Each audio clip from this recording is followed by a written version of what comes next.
सभी का LK mathematics online class में स्वागत है। आपका हम गॉस थ्योरम विद्युत विभव समाप्त कर चुके हैं। अब आइए विद्युत धारिता तथा स्थिर विद्युत जनित्र, आपका एबीसी का 4th चैप्टर है। विद्युत धारिता तथा स्थिर विद्युत जनित्र। तो इस चैप्टर में है कि आपको कैपेसिटेंस के बारे में पढ़ना है, लेकिन उससे पहले हमको कुछ डिफिनेशन है। जैसे चालक, चालक क्या होता है? वे पदार्थ जिन पर कोई बाह्य विद्युत क्षेत्र लगाए जाने पर उससे जब विद्युत प्रवाहित होने लगे, विद्युत धारा प्रवाहित होने लगे, तो हम उसको क्या कहेंगे? चालक। और चालक में क्या होता है? मुक्त इलेक्ट्रॉन की घनत्व, मुक्त इलेक्ट्रॉन जो होता है उसका घनत्व अत्यधिक होता है। मतलब चालक में मुक्त इलेक्ट्रॉन का घनत्व अत्यधिक होता है। वही अचालक रहता है। तो जिस मान लीजिए वे पदार्थ जिसमें हम बाह्य विद्युत क्षेत्र लगाए जाने पर भी मान लीजिए विद्युत धारा के प्रवाहित नहीं होने देता है, तो उसको क्या कहेंगे? अचालक। अचालक में क्या होता है? मुक्त इलेक्ट्रॉन घनत्व बहुत ही कम होता है। अचालक में मुक्त इलेक्ट्रॉन घनत्व बहुत ही कम होता है। उसके बाद तो ये सब डिफिनेशन है, जो आपको डिफिनेशन आपको लिख देते हैं, याद कर लीजिएगा। चालक, कंडक्टर, वे पदार्थ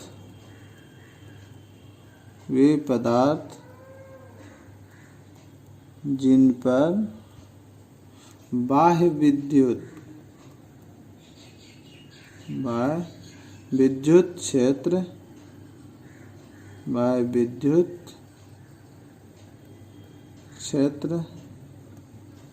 लगाए जाने पर अपने में से विद्युत धारा को प्रवाहित होने देते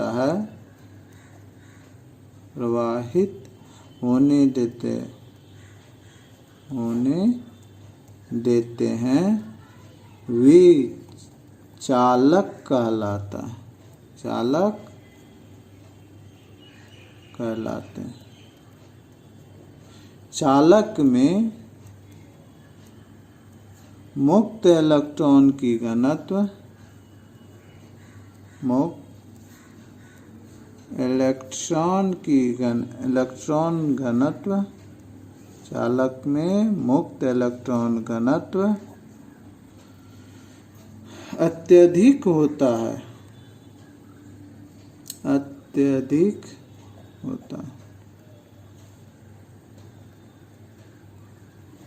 अब किसको चालक कहेंगे? जो बहुत ही अच्छे चालक होते हैं वो आपको क्या होता है? तांबा होता है, चांदी होता है, एल्युमिनियम होता है, और जो भी धातु है वो सभी क्या है? चालक है। जो भी धातुएं हैं इसके अलावा सभी क्या है? चालक हैं। तो आपको एग्जाम्पल चांदी, तांबा, एल्युमिनियम,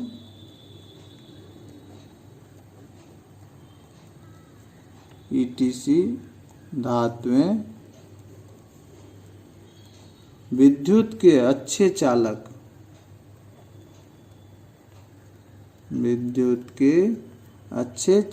हैं।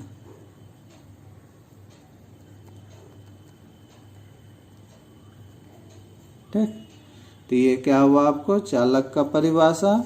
अचालक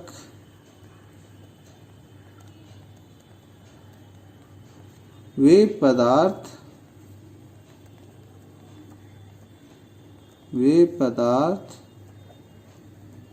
जिन पर कोई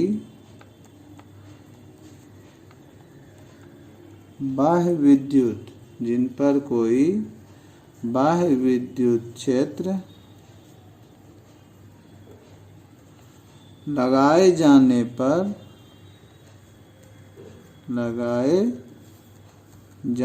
पर अपने में से विद्युत धारा को प्रवाहित, अपने में से विद्युत धारा को प्रवाहित नहीं होने देते, प्रवाहित नहीं होने देते हैं,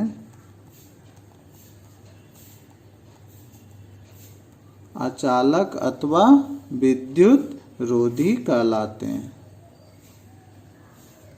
अचालक अथवा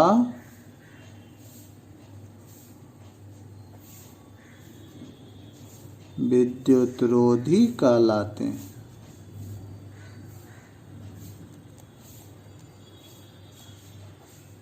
अचालक में मुक्त इलेक्ट्रॉन घनत्व बहुत ही कम होता है। अचालक में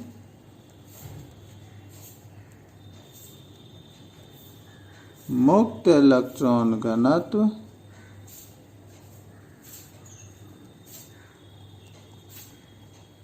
बहुत कम होता है। अचालक में मुक्त इलेक्ट्रॉन घनत्व बहुत ही कम होता है।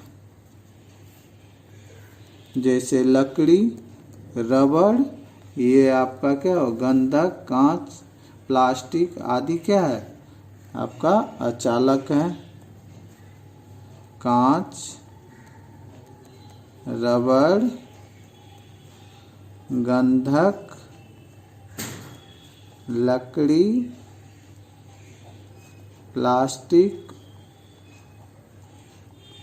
प्लास्टिक आदि आपका क्या है, अचालक है।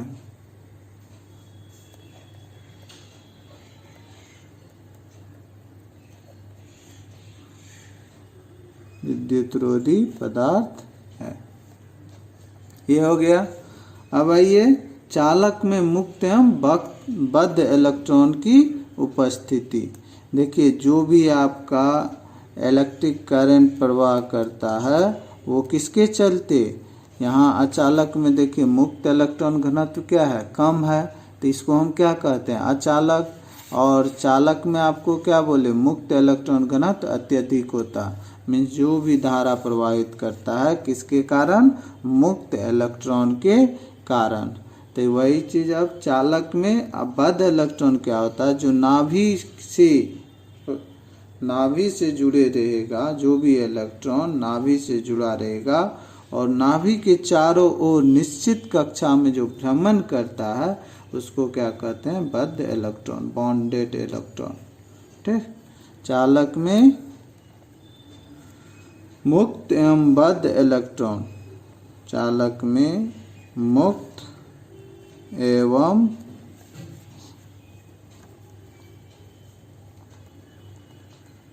बद्ध इलेक्ट्रॉन की उपस्थिति।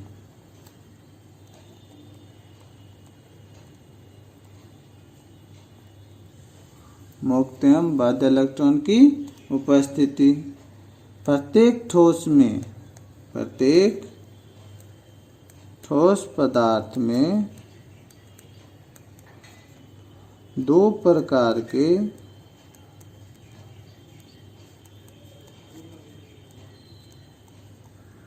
इलेक्ट्रॉन होते हैं, दो प्रकार के इलेक्ट्रॉन होते हैं। पहला एक संबद्ध और दूसरा क्या होगा, मुक्त इलेक्ट्रॉन। एक बद्ध और दूसरा मुक्त इलेक्ट्रॉन। तो ये संबद्ध electron, bond electron. Electron Hindi में आप लिख लीजिए, इंग्लिश में लिखिए।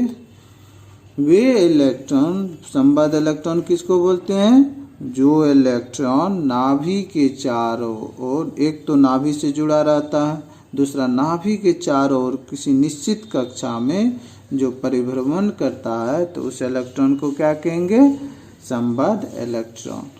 वे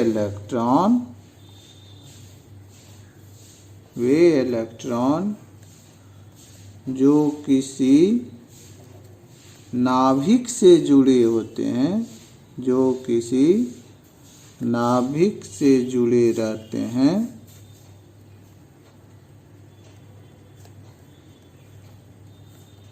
रहते हैं तथा नाभिक के चारों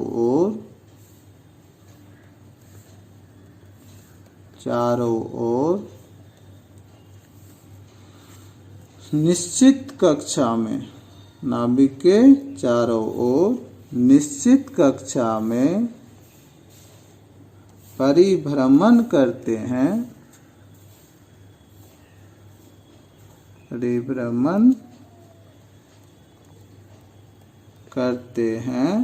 संबद्ध इलेक्ट्रॉन कहलाते हैं, संबद्ध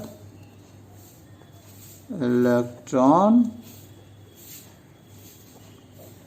कहलाते हैं। अब आइए, तो ये क्या हुआ, संबद्ध इलेक्ट्रॉन। अब इसके बाद क्या होगा, मुक्त इलेक्ट्रॉन, क्योंकि आपको संबद्ध दो टाइप का इलेक्ट्रॉन होता है सभी ठोस में, एक होता है संबद्ध और दूसरा होता है मुक्त इलेक्ट्रॉन। तो मुक्त इलेक्ट्रॉन क्या होता है, ये नाभिक से जुड़ा हुआ नहीं रहता। आपका मुक्त इलेक्ट्रॉन नाभिक से जुड़ा हुआ न होकर वो क्या रहता, समस्त पदार्थ में जो परमाणु के बीच में जो रिक्त स्थान होता है उसमें वो भ्रमण करता है। किसी भी और कोई भी विद्युत पदार्थ है जो विद्युत चालन होता है या आवेश, तो विद्युत चालन जो होगा वो क्या होगा, आवेश के वाहक के चलते होगा। तो मुक्त इलेक्ट्रॉन क्या करता, आवेश वाहक का कार्य करेगा। तो इसलिए मुक्त इलेक्ट्रॉन को चालन इलेक्ट्रॉन भी बोलते हैं। कोई भी बताइए, मुक्त इलेक्ट्रॉन,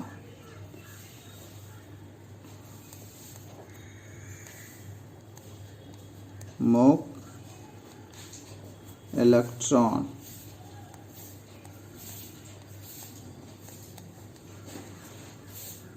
फ्री इलेक्ट्रॉन्स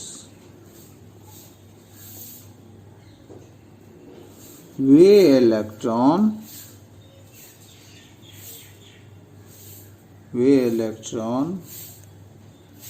जो किसी नाभिक से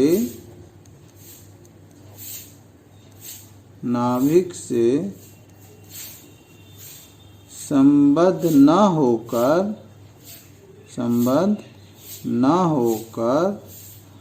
समस्त पदार्थ में परमाणुओं के बीच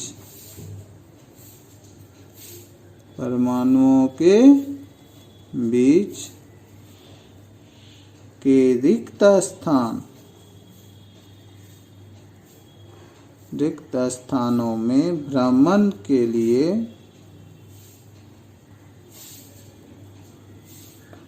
रिक्त स्थान में भ्रमण के लिए स्वतंत्र होते हैं, भ्रमण के लिए स्वतंत्र होते हैं, मुक्त इलेक्ट्रॉन कहलाता है, मुक्त इलेक्ट्रॉन कहलाते हैं। ठीक, अब किसी भी पदार्थ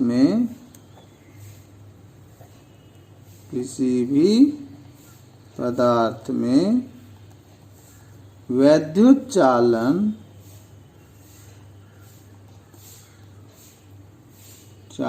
के लिए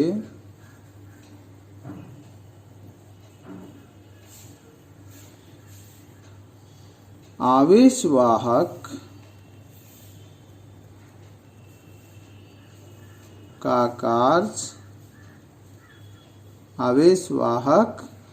कार्य ये मुक्त इलेक्ट्रॉन ही करते हैं, ये मुक्त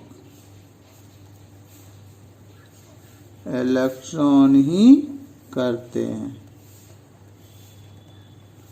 अतः इन्हें चालन इलेक्ट्रॉन भी कहते हैं, अतः इन्हें चालन इलेक्ट्रॉन भी कहते हैं। कंडक्शन इलेक्ट्रॉन, मुक्त इलेक्ट्रॉन को क्या कहते हैं, कंडक्शन इलेक्ट्रॉन भी कहते हैं।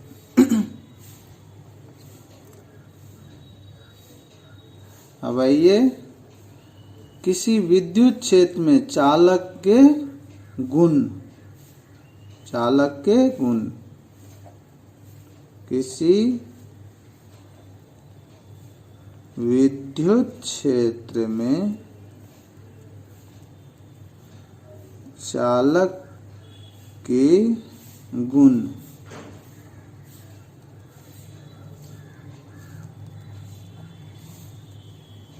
अब देखिए, किसी विद्युत क्षेत्र में चालक के गुण। तो अब चालक के गुण आपको जब पिछला चैप्टर का याद होगा तो हम चालक के अंदर विद्युत क्षेत्र की तीव्रता आप क्या निकाले थे? शून्य। जब चालक के अंदर विद्युत क्षेत्र की तीव्रता शून्य हो जाएगी तो उसका चालक के अंदर कोई भी आवेश, इसका मतलब क्या हुआ? चालक के अंदर कोई भी आवेश नहीं होता है। आवेश केवल जो आवेश होता है चालक पे वो सभी क्या होता है? उसके बाह्य पृष्ठ पर होता है। आवेश जो होगा वो कहाँ रहेगा? बाह्य पृष्ठ पर रहेगा। अब एक चीज और दिखाए थे, क्या बोले थे? जो कि चालक के पृष्ठ पे, जो भी पृष्ठ के ठीक बाहर कोई भी बिंदु होगा तो विद्युत क्षेत्र की तीव्रता उस चालक के पृष्ठ पर क्या होता था? लंबवत होता था।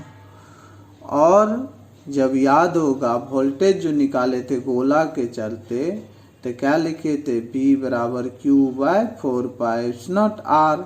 आपका पृष्ठ पे भी, पृष्ठ के बाहर कोई बिंदु रहता था जस्ट बगल में, तो क्या होता था? पृष्ठ पे या पृष्ठ के अंदर हर एक बिंदु पे भी क्या होता था? कांस्टेंट होता था। तो क्या हुआ? ठीक बाहर किसी बिंदु पर विद्युत, अंदर और बाहर प्रत्येक बिंदु पर विभव क्या होगा? नियत और समान हो जाएगा। और चालक का पृष्ठ पे हर एक जगह विभव क्या होता था? समान होता था। B बराबर Q/4πε0R। मतलब चालक के पृष्ठ पर चालक के पृष्ठ को क्या कहेंगे? समविभवी पृष्ठ कहेंगे। ठीक, तो इसी सब को हमको लिखना है। तो ये क्या है? पहला नंबर, चालक के अंदर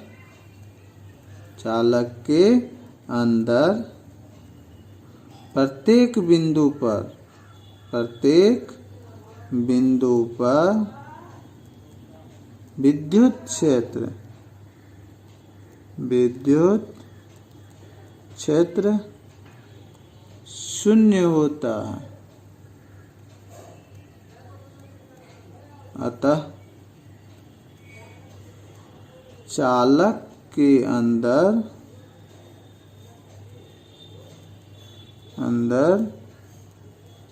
कोई आवेश नहीं होता है।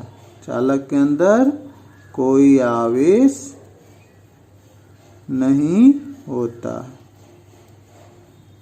ठीक, दूसरा नंबर, आवेश केवल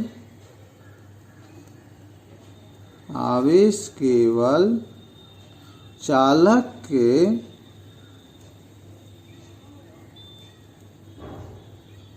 बाह्य पृष्ठ पर ही रहता है।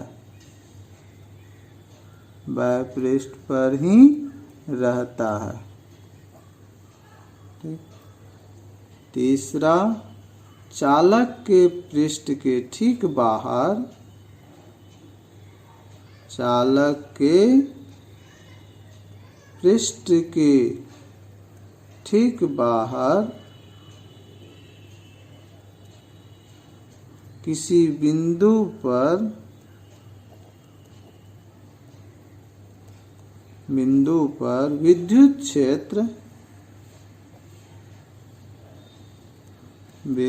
क्षेत्र पृष्ठ के लंबवत होता है। पृष्ठ के लंबवत होता है।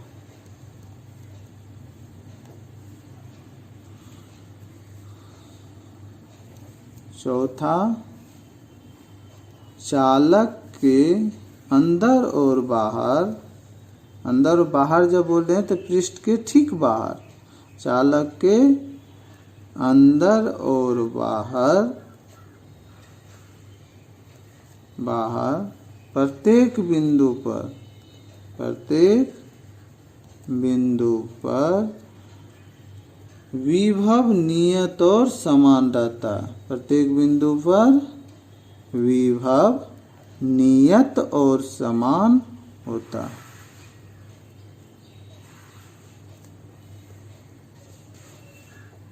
और चालक का पृष्ठ क्या होता है? समविभवी पृष्ठ होता है। चालक का पृष्ठ समविभवी पृष्ठ होता है। ये हो गया। अब आइए विद्युत धारिता की अवधारणा।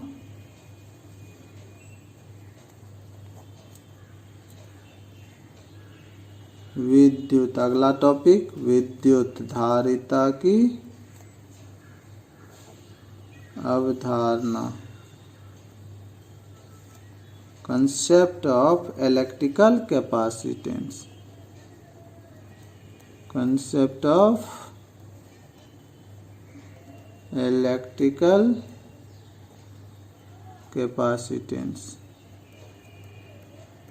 देखिए, कोई भी चालक है, उस पे जो आप आवेश जो डालते हैं, उस चालक पे जो आप आवेश डालते हैं, तो वो एक नियत ही आवेश मतलब अपने ले सकता अपने ऊपर। उसकी कुछ क्षमता होती है। आप उससे अधिक आवेश, जो उसकी क्षमता उससे अधिक आवेश दे दोगे तो वो नहीं रखता, अपने ऊपर नहीं लेता है। तो इस क्षमता को ही, मतलब जो आवेश को जो संग्रहित करता है, वो चालक जो अपने ऊपर ले सकता है, इसी क्षमता की माप को हम विद्युत धारिता कहते हैं। किसी चालक की विद्युत धारिता उस चालक द्वारा आवेश को संग्रहित करने की क्षमता की माप होती है। मतलब वो कितना आवेश ले सकता है। जैसे कोई भी आदमी जितना वो वजन उठा सकता है, वही उसका क्या होगा? क्षमता होगा। कोई स्टूडेंट है, जितना उसका कैपेबिलिटी है, जो हार्ड वर्क कर सकता, वो उसका क्षमता हुआ। किसी चालक की, तो क्या हुआ, जो भी चालक है वो अपने ऊपर जितनी आवेश को, मतलब आवेश को लेने की क्षमता जो होती है, वो क्या होगा? विद्युत धारिता। किसी चालक की विद्युत धारिता, किसी चालक की विद्युत धारिता,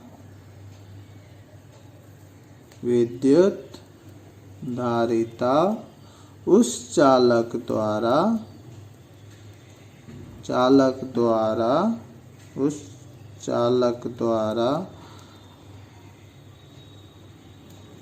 द्वारा आवेश को संग्रहित करने की क्षमता की माप होती है। करने की क्षमता की माप होती है। मतलब वो कितना आवेश अपने ऊपर ले सकता है। ठीक। यदि किसी चालक में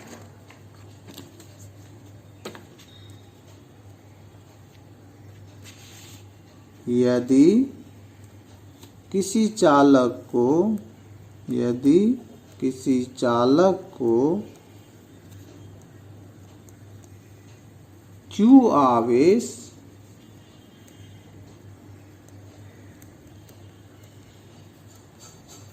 देने पर उसके विभव में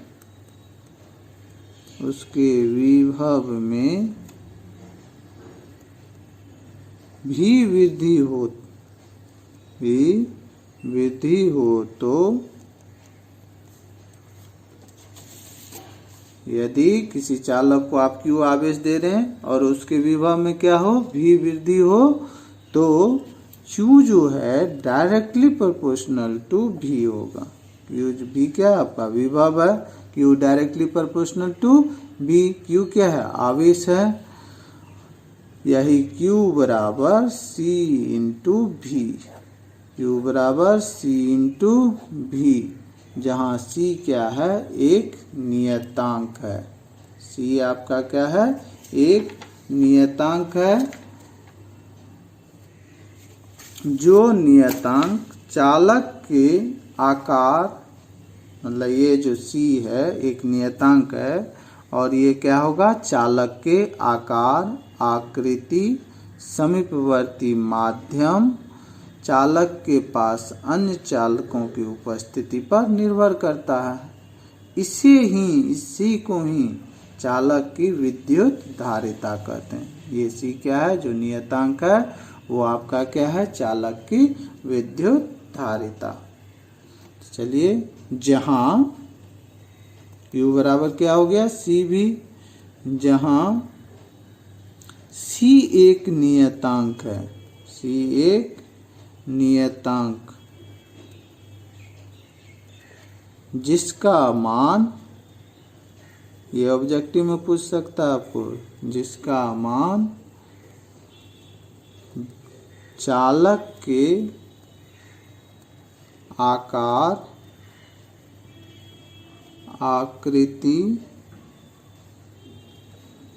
आकृति, समीपवर्ती माध्यम तथा चालक के पास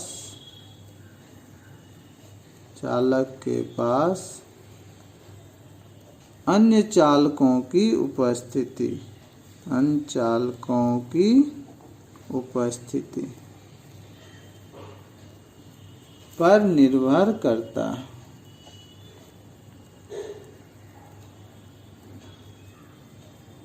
इस नियतांक को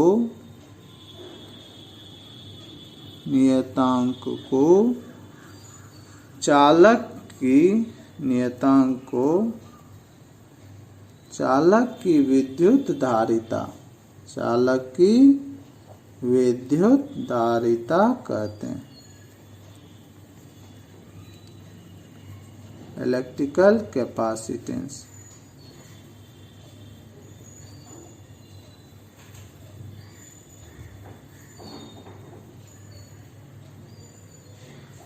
ठीक, अब देखिए C बराबर जब निकालिएगा तो ये समीकरण 1 से, तो ये भी इधर आ जाएगा, तो C बराबर क्या हो जाएगा, Q बाय V।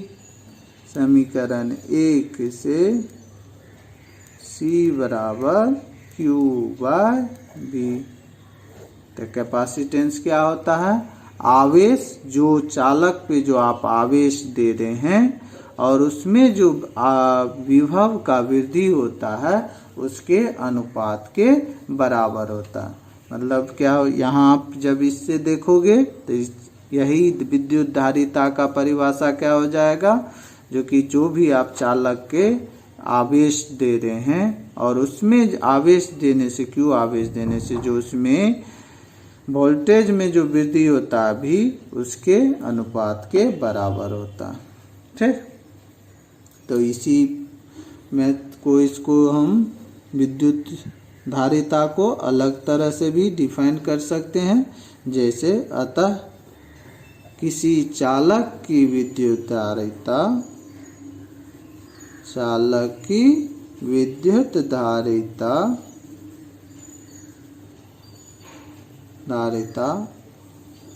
उस चालक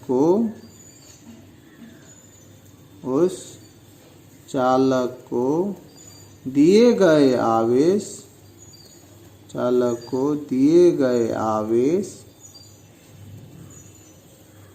तथा इस आवेश के कारण, जो आप आवेश डालते हैं Q, उसी के कारण विभव में वृद्धि भी होता है, तो इसी का अनुपात होता है। इस आवेश के कारण चालक के विभव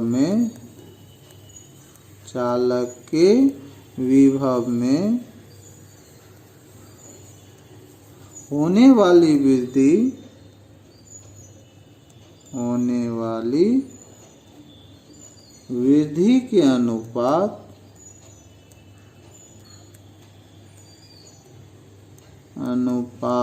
को कहते हैं। ठीक, अब इसका ऐसा मात्रक, धारिता का ऐसा मात्रक क्या होता है? फैराड। विद्युत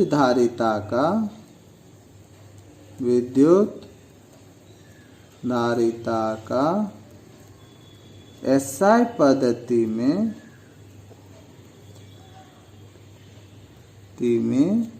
मात्रक क्या होता है? फैराड।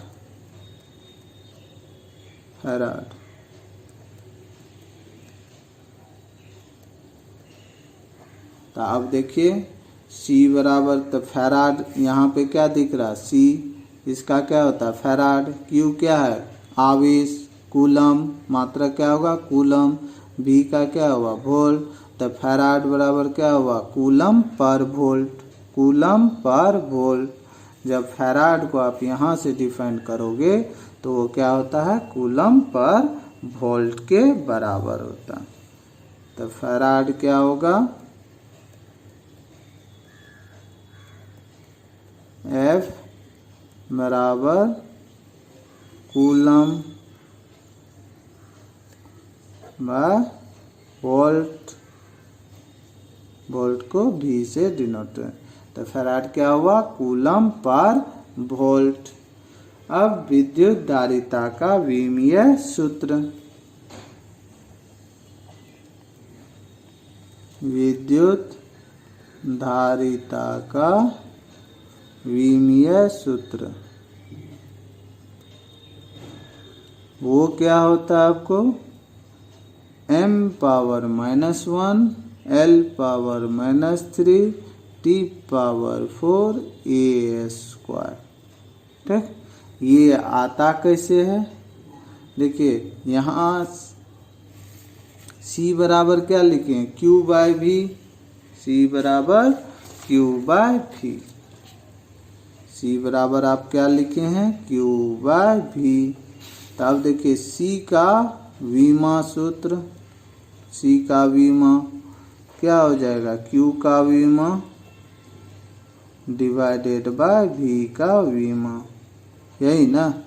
Q का क्या होता है? A T के बराबर। आवेश का विमा क्या हुआ? AT।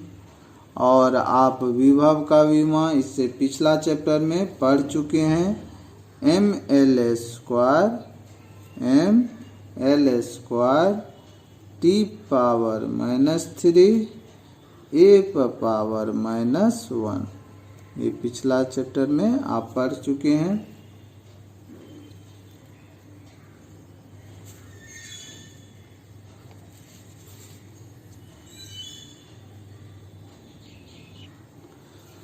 अब इसको जो सॉल्व कीजिएगा तो ये हो जाएगा m पावर -1, l ऊपर जाएगा l power -2, t power -3, t है तो t पावर 4 हो जाएगा, a पावर 1 है, यहाँ 1 ही जाके क्या हो जाएगा? a square.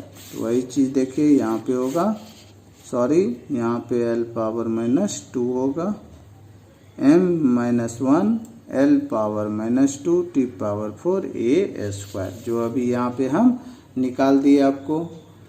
अब आइए कुछ टर्म। 1 माइक्रोफैराड, ये क्या है? 1 माइक्रोफैराड। इसको क्या पढ़िएगा? 1 माइक्रोफैराड। ये क्या होता है? 10 पावर -6 फैराड के बराबर। 1 पिकोफैराड, 1 पिकोफैराड, ये आपका क्या होगा? 10 पावर -12 फैराड। मतलब PF लिखा हुआ रहे तो इसको क्या पढ़ेंगे? पिकोफैराड। ठीक, तो 10 पावर -12 फैराड।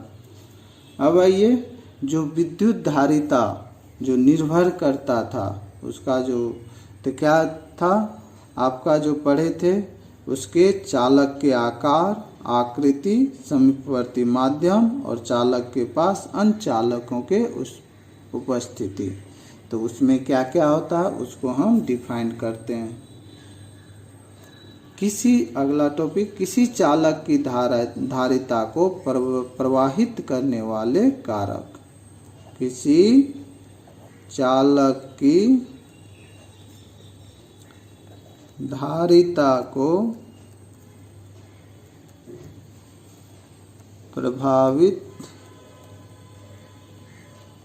करने वाले कारक।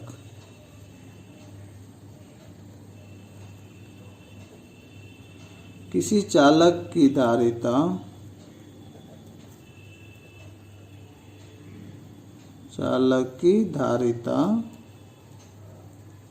निम्नलिखित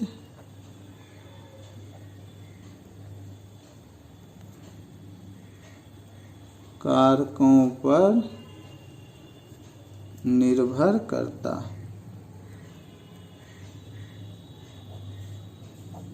ठीक, पहला क्या था, आकार, चालक का आकार।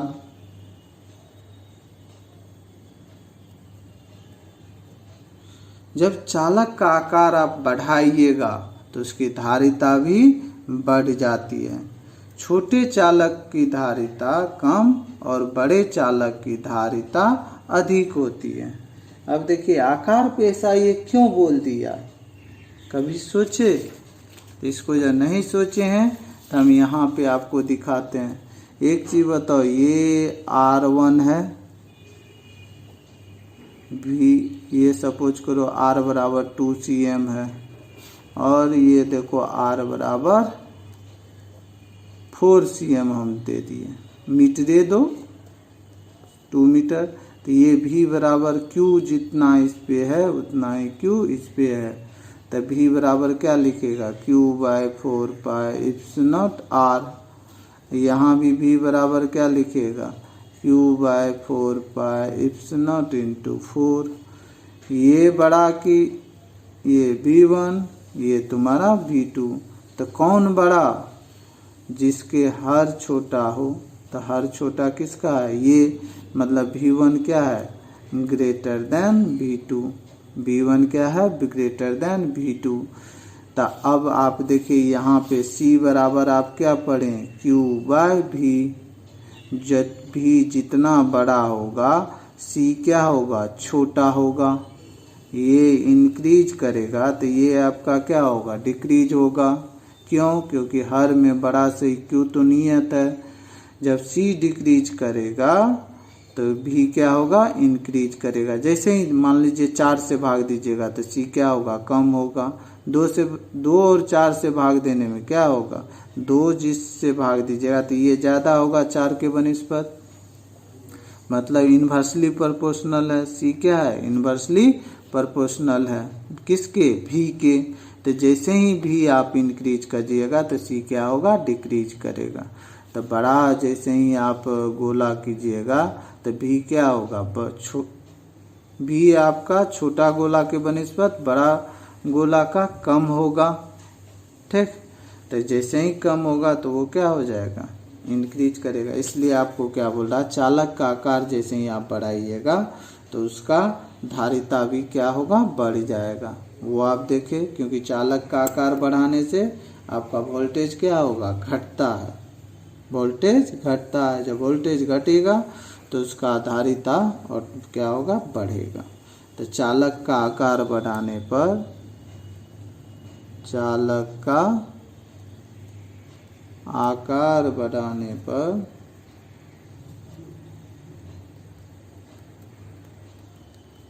उसकी धारिता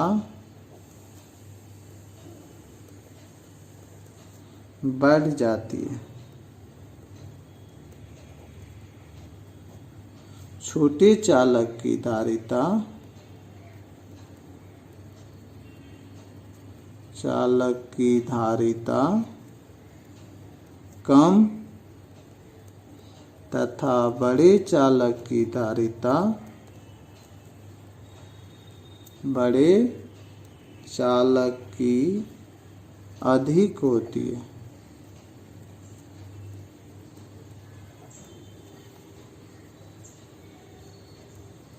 हो गया। तो बड़े चालक की क्या होगा, अधिक, और छोटा चालक का कम होगा, धारिता। अब आइए चालक की आकृति।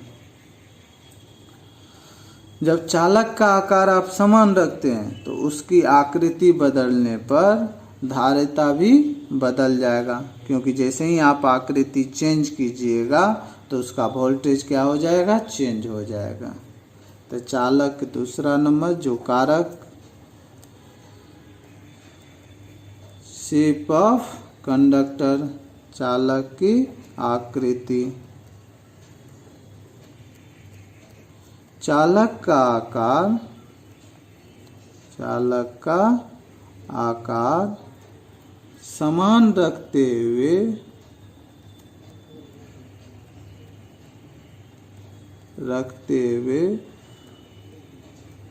उसकी आकृति बदलने पर उसकी धारिता भी बदल जाती है। बदलने पर उसकी धारिता भी बदल जाती है।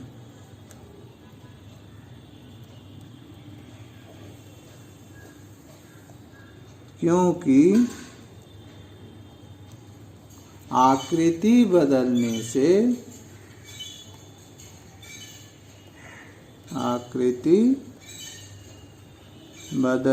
से चालक का विभव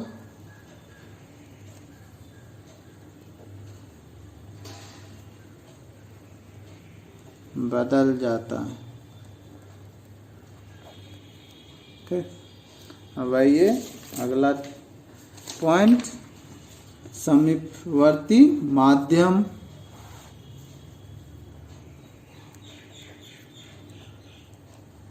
चालक के तीसरा पॉइंट, चालक के समीपवर्ती माध्यम प्रकृति।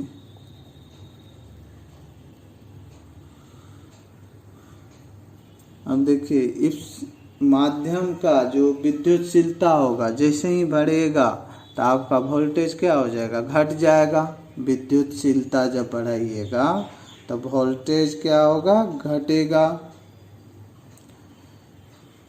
और विद्युतशीलता जब घटेगा तो आपका धारिता क्या होगा, बढ़ेगा। क्यों, आप जब आप भी बराबर पढ़े थे तो क्या पढ़े, Q/4πε0 r तो ये जब आप बढ़ाइएगा माध्यम का तो इन भी क्या होगा, ये जब इंक्रीज होगा बाकी को कांस्टेंट मानते हुए तो भी क्या होगा, डिक्रीज होगा। अब भी जब डिक्रीज होगा, C बराबर होता है Q/V, ये डिक्रीज मतलब C क्या होगा, इंक्रीज होगा। क्योंकि हर जब घटेगा तो ये आपका क्या होगा, वैल्यू बढ़ेगा। इन्वर्सली प्रोपोर्शनल है। इन्वर्सली प्रोपोर्शनल में क्या हो, एक घटेगा तो दूसरा क्या होगा, बढ़ेगा।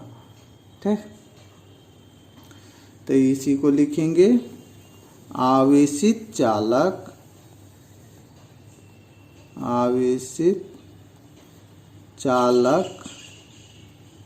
का विभव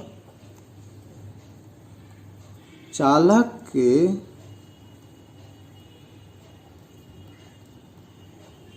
समीपवर्ती माध्यम पर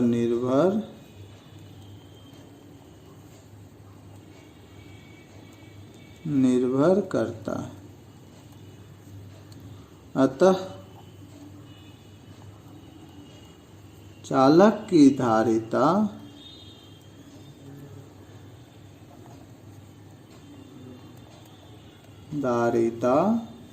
भी चालक के समीपवर्ती माध्यम पर निर्भर करती है।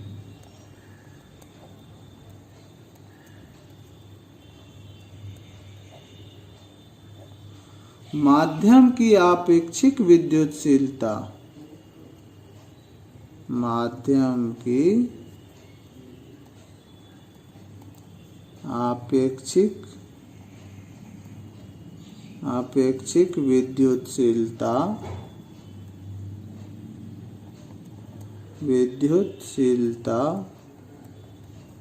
जितनी अधिक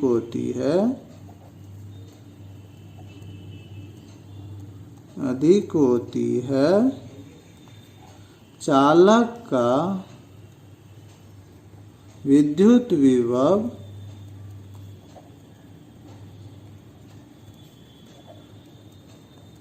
विभव उतनी ही कम तथा धारिता उतनी ही अधिक होती है।